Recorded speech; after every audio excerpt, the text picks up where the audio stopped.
আমাৰ ফালে আমি এইটো তৰা মাছ বুলি কওঁ আৰু আপোনালোকৰ ফালে কি মাছ বুলি কয় জনাব। ইয়াৰ আগৰ ভিডিঅ'টোতো মই আপোনালোকক দেখাইছিলোঁ এই মাছটো অলপ কণীও আছে ভিতৰতে। বহুত দিন মানে একদম বহুত দিনৰ মূৰত পাইছোঁ এই মাছটো আৰু দেৰি নকৰি সোনকালে ইয়াক বনাবলৈ আৰম্ভ কৰি দিলোঁ। মাকা জানে তাতে আৰু মই মাছ খোৱা জম সকলোৱে গম পাইছে। মাছৰ ভিডিঅ'বোৰ চাইছে বহুতৰে যি কমেণ্ট, বহুতৰে লোভ লাগি থাকে আৰু তাতে আজি পূৰা স্পেচিয়েলকৈ বনাই আছোঁ এই মাছখিনি দেখিছেনে। বাছ একেলগে দি বহুতে বেলেগ ষ্টাইলত বনায় আৰু মোৰ ষ্টাইলো বনোৱা বেলেগ, গতিকে গম পাইছে। আৰু এইফালে চাওক শুকান একদম ধুনীয়া ফ্ৰাই, লগতে মছলা অলপ লাগি আছে। এতিয়া কওকচোন দেখিলে কাৰ খাব মন নাযাব এইখিনি।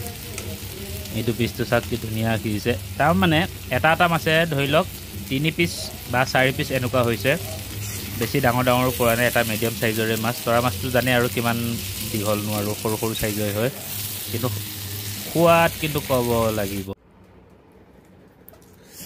কি মজা হৈছে, কি ধুনীয়া শুকান ভাজি। তাতে আমি তৰা মাছ বুলি কওঁ দেই। শুকান হ'লে গৰম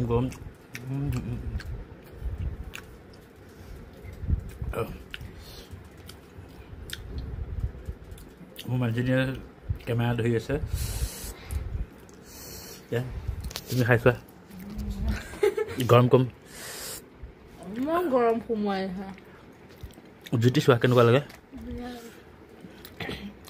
আপুনি খাওক, মই দেখাওঁ। মই খাম, তুমি নাখাবা। মই খাইছোঁ।